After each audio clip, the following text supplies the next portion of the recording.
Nous attaquons ce vendredi 26 juillet par ces genres de pancakes typiques avec un soi-disant fromage qui a plus le goût d'un genre de caramel, mais c'est sucré vraiment. Et puis je prends mon premier bain dans ce superbe lac avec les images que j'ai déjà postées de yoga, etc. au réveil, une superbe lumière.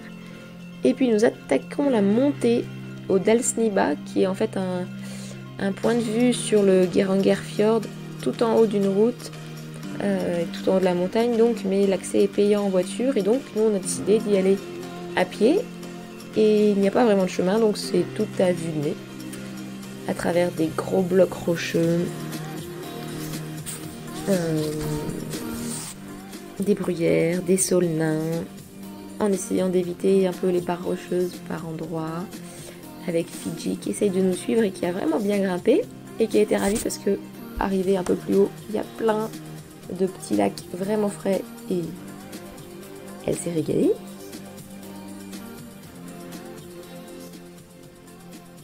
Avec les renoncules de montagne. Et donc arrivé en haut, il reste aussi pas mal de glaciers, enfin de neige, de névé. Et c'est une de nos plus belles journées, je crois. Vraiment, on a énormément profité. C'était superbe, un temps de fou. Il faisait juste bon comme il fallait. On a mis 1h30 pour arriver tout en haut.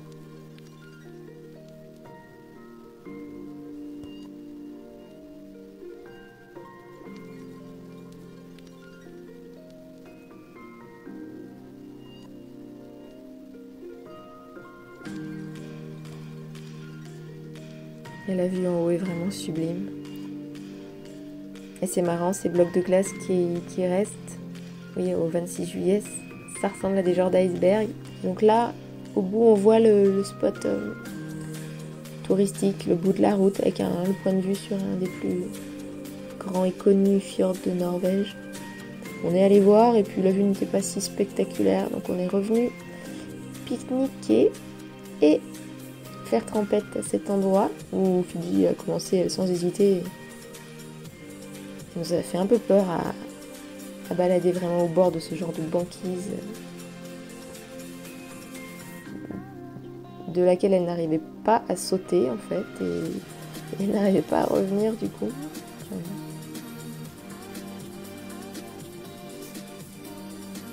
C'était vraiment super. On a passé un super moment.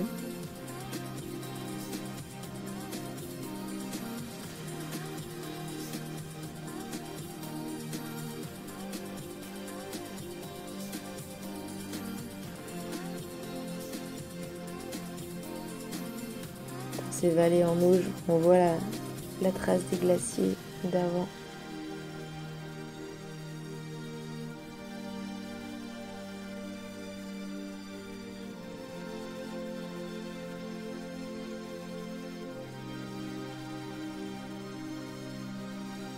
Et puis enfin, le premier bain pour moi. Évidemment, vraiment très frais, mais tellement bon.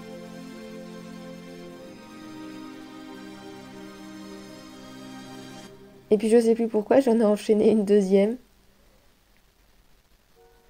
Le cœur d'ailleurs est un peu monté dans les tours tellement que c'était frais. Voilà, Fidji sur sa banquise.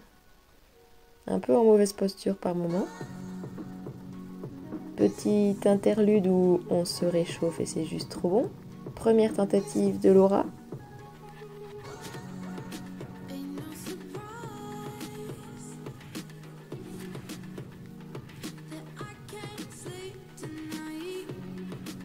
Deuxième tentative quelques instants plus tard.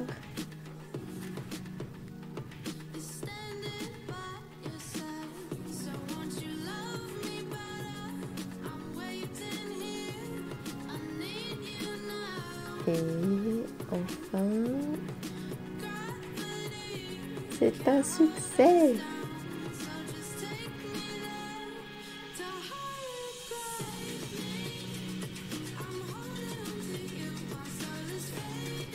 Et moi je continue. Une dernière fois avant de partir. Et le soleil est là pour se réchauffer après ces bains frais. Un petit peu de bronzette sur notre parcours. Ça fait pas de mal de temps en temps.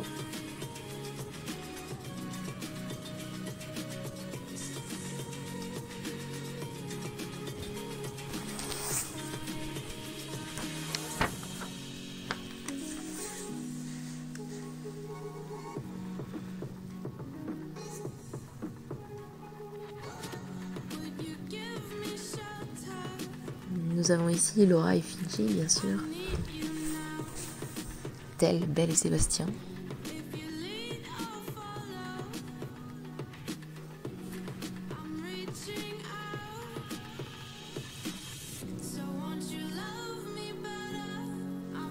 Et puis après ça, eh bien, on attaque la redescente, tranquillement, sur le lac, à vue toujours. En essayant de trouver des passages pour que Fidji arrive à descendre sans trop de difficulté, parce qu'il y a vraiment des énormes blocs, donc avec des grosses marches. Donc avec nos jambes, c'est faisable, mais avec les petites pattes de Fidji, c'était pas toujours très simple. On retrouve la vue sur notre lac, où on a passé la nuit.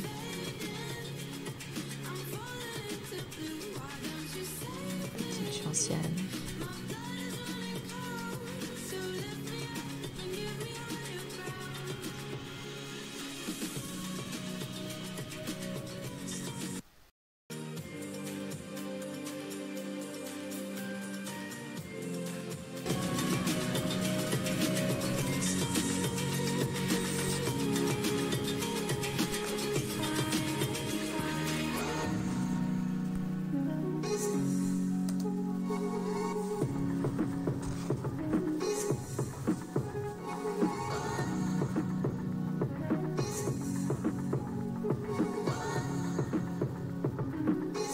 Et enfin nous voilà de retour au lac de départ où je refais une 5e trempette de la journée.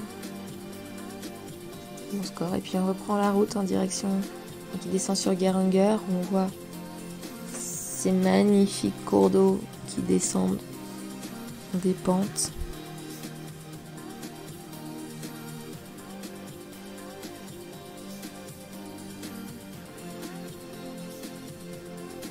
À l'embouchure du Geiranger Fjord où on n'a pas pu faire en bateau du coup.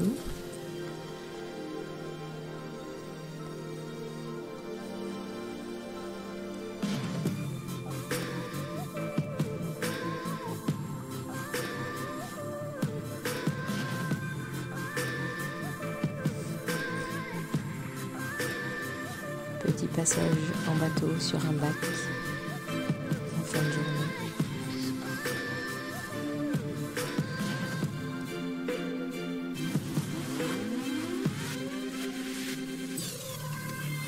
Et une des merveilles de Norvège, les fraises et les fruits rouges, dont on a bien profité. Et enfin, on est arrivé à ce lieu qui s'appelle Gudbrandsdjuvet, où il y a une rivière absolument dingue que je voulais absolument retrouver sur Google Maps pour la montrer à Kevin. Tellement il y a une puissance et un volume incroyable d'eau. C'est grandiose à voir vraiment. Et cette rivière ensuite, elle s'aplanit, elle crée de sublimes vasques et des étendues d'eau turquoise. Et vraiment, ça m'a estomaqué cette rivière. Voilà, la taille et la force des rivières de Norvège, c'est une autre dimension. J'avais l'impression vraiment. C'était une autre dimension par rapport à ce qu'on connaît ici en France. Et enfin, on a retrouvé un nouveau superbe spot pour se poser ce soir dans un creux de vallée dominé par d'immenses pentes en eau, des cascades suspendues sublimes sur les bords. On n'a pas de réseau, on est bien fatigué. Et on va passer une superbe nuit ici.